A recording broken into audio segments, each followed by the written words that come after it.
Par exemple, lorsqu'on fait Teye Teporo I Nahei Teiti, ceci est notre message. Donc le message, c'est justement ce qu'on veut véhiculer hein, à l'oral.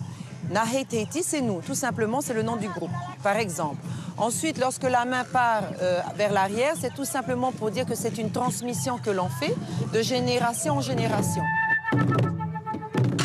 Depuis 6 mois, ces amateurs travaillent sans relâche pour participer au Heiwai Tahiti, l'un des plus anciens festivals culturels du Pacifique. Il a été créé en 1881 par le gouvernement français qui souhaitait associer les Polynésiens aux festivités du 14 juillet.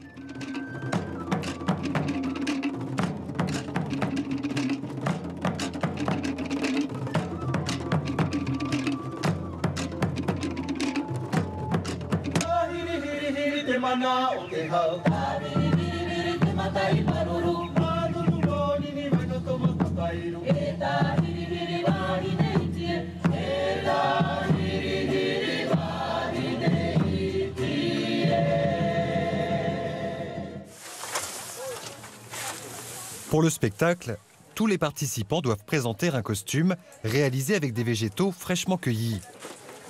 Depuis 6 mois, le quartier général de Tiaré est en effervescence. Là, on est à 24 heures hein, du spectacle. Donc, il faut que les végétaux soient prêts, on va dire au plus tard à 3 heures du matin, parce qu'il leur faut quand même 4-5 heures de sommeil pour être efficace le lendemain. Tous les danseurs doivent réaliser leurs costumes? Oui, tout à fait. Tout le monde doit être présent pour pouvoir avoir les mêmes consignes, la même disposition au niveau des végétaux, pour ne pas avoir des costumes totalement différents. Il faut qu'il y ait une réelle homogénéité. La plupart des danseurs et des danseuses réalisent pour la première fois ces costumes traditionnels. Le Heiwa est pour eux la seule occasion de renouer avec un patrimoine oublié. Ça sont des tresses avec une technique vraiment particulière que je maîtrisais absolument pas. Et c'est vrai qu'on a eu des journées d'apprentissage avec des personnes qui maîtrisent des techniques. Ce sont des techniques apparemment assez ancestrales. Je ne connaissais pas, donc on nous a appris. C'est une vraie cohésion avec sa culture, c'est vrai. Là, je me rends compte à quel point on s'imprègne d'une langue, on s'imprègne des coutumes, on s'imprègne de l'histoire. Et c'est une immersion totale, en fait. Ça va les filles? Alors maintenant, quand vous allez installer les oiseaux de paradis sur votre jupe, il faut laisser de la longueur au niveau de la tige. Hein? La tige et la fleur. Tiaré a créé les chorégraphies, supervisé les musiques, et c'est également elle qui a imaginé les costumes. Sur 1 heure de spectacle, ce costume ne sera porté que pendant 8 minutes. Pour la troupe de Tiaré, le grand soir est arrivé. Mesdames et messieurs, cher public, Yaorana et bienvenue au Heiwai Tahiti 2013. Environ 30 000 spectateurs se succèdent pendant les 6 soirées de concours pour soutenir les troupes en compétition. Dans les coulisses, la pression monte d'un cran. Bien, alors voilà, c'est le grand jour ce soir, hein? Notre passion commune qui est la danse, ce soir, il faut la transmettre. Ce que nous avons travaillé aujourd'hui, depuis le mois de février, c'est quelque chose de très important qu'on doit montrer ce soir. Le meilleur de nous-mêmes, d'accord? Le meilleur de nous-mêmes.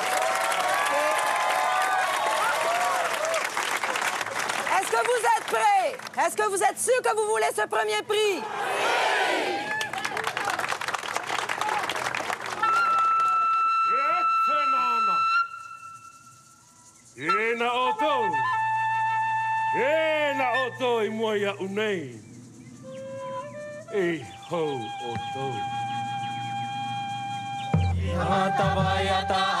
Le spectacle raconte la légende de Tairi Vainé, une princesse guerrière du nord de Tahiti qui contrôle les vents grâce à son éventail magique.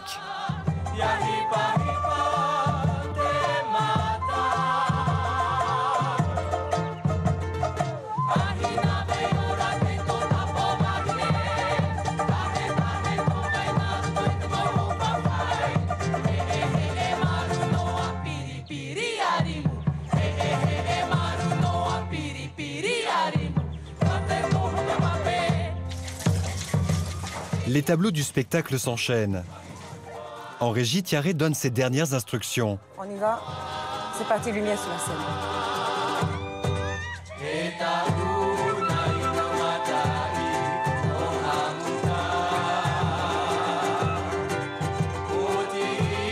Ce tableau final est le point d'orgue du spectacle. Les danseurs et les danseuses portent les costumes végétaux fabriqués la veille de la représentation.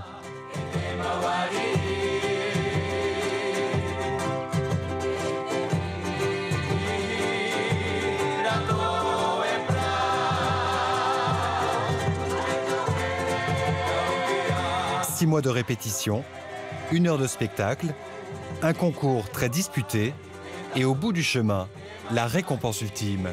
Le premier prix est attribué à cette Harry Bahiné. De Haiti.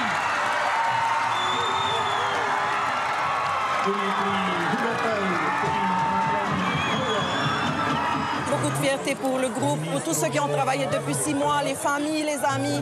Et surtout, beaucoup de plaisir à partager cette joie. Félicitations. Merci.